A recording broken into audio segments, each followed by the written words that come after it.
हाँ, तो देखो,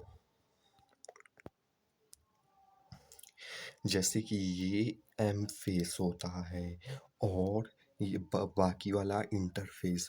और जो है ये केवल जब साइंटिस्ट ऑब्जर्व कर रहे थे तो केवल 5% ड्यूरेशन ऑफ टाइम में ही यहाँ पे कुछ होते हुए दिखता था। यहाँ पे कुछ होता था। मतलब होता यहाँ भी था, लेकिन जो दिखता था होते हुए वो केवल 5% ऑफ ड्यूरेशन में, नहीं तो मेटाबॉलिकली एक्टिव अपना काम यहाँ पे भी होता था। और इसको भी फर्दर 2 पार्ट में डिवाइड किया। एक साइटोकाइनेसिस, हाँ, वो सेल वॉल, अरे सेल वॉल बोल रहे हैं, वो उसकी डिवीजन होता है। और एक कैरियोकाइनेसिस मतलब न्यूक्लियस की डिवीजन होता है, यहाँ साइटोप्लाज्म। और यहाँ G1 फिर S फिर G2 के इंटरफेस का डिवीजन। और यहाँ से G0 मतलब कोई भी अगर काम नहीं करना चाहता है तो इसके बाहर जा सकता है सेल मेम्ब्रेन्स की, और वापस अंदर भी आ सकता है। और ये वाला इस तरह से चलता है। और इसे भी फर्दर पार्ट्स में डिवाइड किया गया है। थैलो PAMP मतलब वही जो चार्ट हुआ अभी आएगा। और अब आती है इंटरफेस में। तो देखो सबसे पहले चैप्टर शुरू करें, उसका थोड़ा इंट्रोडक्शन दे देते हैं यहाँ पे। और इसी सबको फिर जाके वहाँ एक्सप्लेन करेंगे। देखो जैसे कि इंटरफेस में जी वाला फेस में क्या होता है, एस वाला फेस में क्या होता है, G2 वाले में यहाँ पे सेल ऑर्गेनल्स डुप्लीकेट करते हैं और ATP RNA protein enzyme nucleotide वगैरह अपना जो है बनता है। और यहाँ पे एक्चुअली में जो DNA होता है वो रेप्लिकेट करता है। और जो है सेंट्रीसोम सेंट्रीओल जो है रेप्लिकेट करता है, जो ऊपर सेल में लगा रहता है।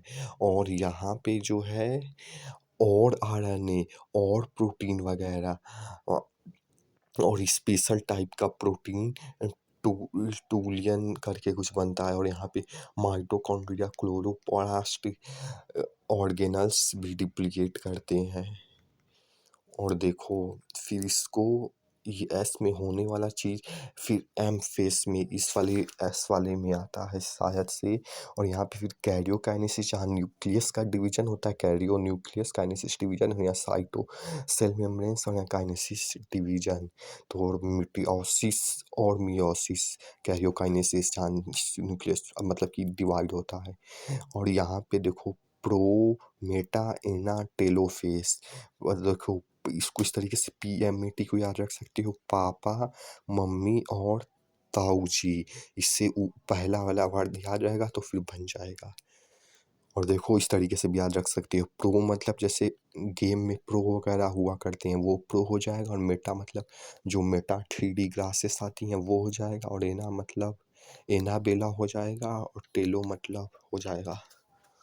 और देखो साइटोकाइनेसिस में यहाँ प्लांट में डिवीजन होता है और एनिमल का अलग अलग। जैसे प्लांट में सेल वॉल रिजिड होता है, और भी एक चीज़ होता है रिजिड होता है, तो इस वजह से बीच में एक चीज़ पाई जाती है, फिर वो बीच से वो चीज़ फॉर्म करती जाती है और डिवीजन होता है। और एनिमल में जो है यहाँ पे ये बीच से सेली कट जाता है, मतलब कि बीच से नहीं मतलब ऐसे करके कट जाता है। और अब आता है मिटोसिस। देखो सबसे पहले ये देखो मिटोसिस का काम क्या होता है।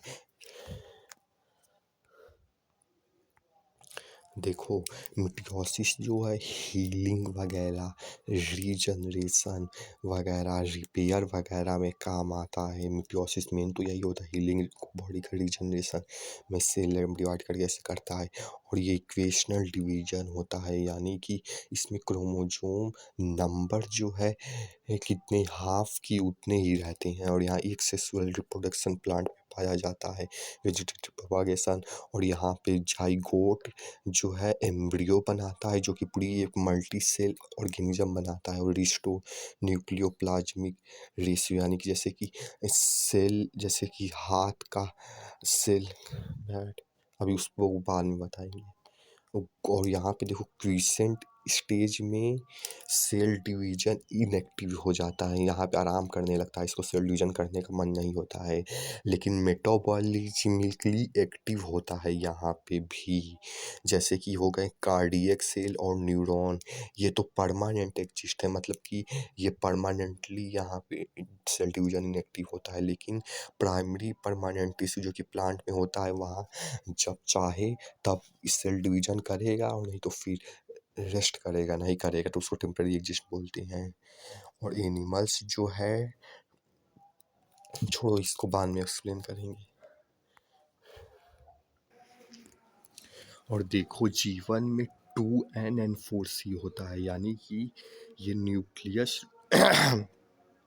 न्यूक्लियस बोला हूँ, ये डीएनए की जो भी है, ये नंबर यहाँ पे भी सेम होता है, यहाँ पे भी सेम होता है। बस जो अंदर पड़ जाता है वो ये है कि यहाँ पे जो है 2c होता है, लेकिन यहाँ पे 4c हो जाता है, यानी कि यहाँ डबल इसके ऊपर 2 ठो चढ़ जाता है, लेकिन नंबर अभी भी 2 ही है, बस उसके ऊपर 2 एक्स्ट्रा दोनों पे चढ़ जाता है, तो ये मोटा दिखने लगता है। और यहाँ पे 2 एंड 4c में यही सेम चीज़ होती है, लेकिन यहाँ पे और भी एक्स्ट्रा जो चीज़ें होती हैं वो हमने बता दिया है। और इसमें देखो जैसे कि ये 1 2 3 4, तो यहाँ n जो है वो 4 है।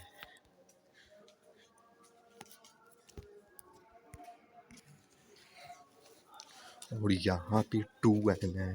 देखो n मतलब होता है, जैसे यहाँ पे एक है तो अकेला है, यहाँ पे दुकेला, यहाँ पे भी दुकेला है, यानी कि 2 ठो होंगे। जैसे कि यहाँ पे एक 2 बार है और ये भी 2 बार है, और यहाँ पे भी 2 ही बार होंगे। देखो एक ये 2 बार है, 2 2 बार है, 3 3 बार है, तो ये होगा 2 ही। और यहाँ पे n मतलब जितना है, जैसे यहाँ पे 2 है तो वहाँ पे 2 से 2, यहाँ पे 3 अभी ऐसा इसलिए सुनाया। देखो अगला फेस है एम फेस। एम फेस में कैरियोकाइनेसिस साइटोकिनेसिस बता ही गया, न्यूक्लियस मिटोसिस और मियोसिस होता है। देखो मियोसिस में जैसे कि अरे हटे यार, जैसे कि ये बीच में न्यूक्लियस होता है, जैसे एक है और दो है और दो है, 2 है नीचे पर 4 वाला। और ये प्लाज्मा मेम्ब्रेन, ये न्यूक्लियस मेम्ब्रेन। देखो ये प्लाज्मा वाला है जहाँ साइटोकाइनेसिस होगा, ये न्यूक्लियस है जहाँ न्यूरोकाइनेसिस होगा। और ये सेंट्रियोल है, और ये G2 फेस का है शायद। और देखो प्रो फेस में क्या होता है, जैसे कि ये है तो ये सेंट्रियोल इधर जाने लगते हैं पहले वाले में, इसमें भी पहला फिर दूसरा, और दूसरे वाले में इधर जाके यहाँ पे पूरा यहाँ पे आ जाता है, और यहाँ स्पिंडल्स फाइबर्स निकलने लगते हैं। और यहाँ पे जो ये है, ये यहाँ पे थोड़ा टूटने लगता है, इसका न्यूक्लियस मेम्ब्रेन्स का वॉल भी देखो थोड़ा टूटने लगता है, और ये भी थोड़ा खुलने लगता है। और ये देखो यहाँ पे खुल के ऐसे बन गया, और न्यूक्लियस मेम्ब्रेन्स इस G2 वाले में टूट गई। और फिर अगले फेस में मेटा फेस में जो है, ये जो है इसको पकड़ने लगता है। यहाँ पे 2 चीज़ है, देखो ये बीच में एक वो लगा है, और साइड किनारे में वो कुछ बोलते हैं, इसका नाम देख लेना बाद में कभी। ये इससे पकड़ने लगते हैं, दोनों तरफ से इसको खींचने लगते हैं, और इसमें भी दूसरे वाले फेस में फिर ये दोनों बीच में आ जाते हैं, और यहाँ पे पहले खींच रहे थे फिर इसमें बीच में आ जाते हैं। और एनाफेस में जो है, पहले इधर की तरफ उसे खींचने में फोर्स लग रहा था, अब इधर की तरफ इसको अपनी तरफ लहराते हुए लाने में फोर्स लगेगा। देखो इस फेस में यही होता है कि अब ये दोनों टूट जाते हैं, और फोर्स अपोजिट डायरेक्शन इस साइड में लगता है, और ये लहराते हुए आते हैं। और अगले फेस में टेलो फेस में जो है, वो दोनों तो टूट ही जाती हैं, और यहाँ पे दोनों अलग अलग न्यूक्लियर मेम्ब्रेन्स और उसके अंदर डीएनए आरएनए ये जो है फार्म हो जाते हैं। ये देखो एक न्यूक्लियस की क्या है, और ये ऐसे एक एक करके दो दो करके अब यही चीज़ डिवाइड करेगी।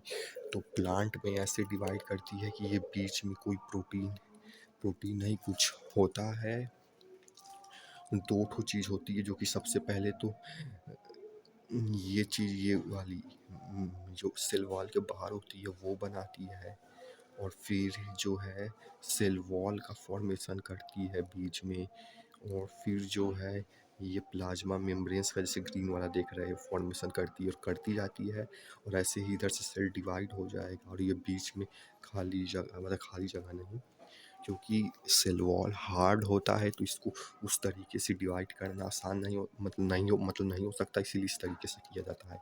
और एनिमल में ये एक्टिन प्रोटीन की क्या है, ये जो है इस तरीके से कटता है, और ये इधर आता जाएगा, इधर आता जाएगा, तो बीच में से कटता जाएगा, जैसा कि देख रहे हैं, फिर कट के दो में बट जाएगा।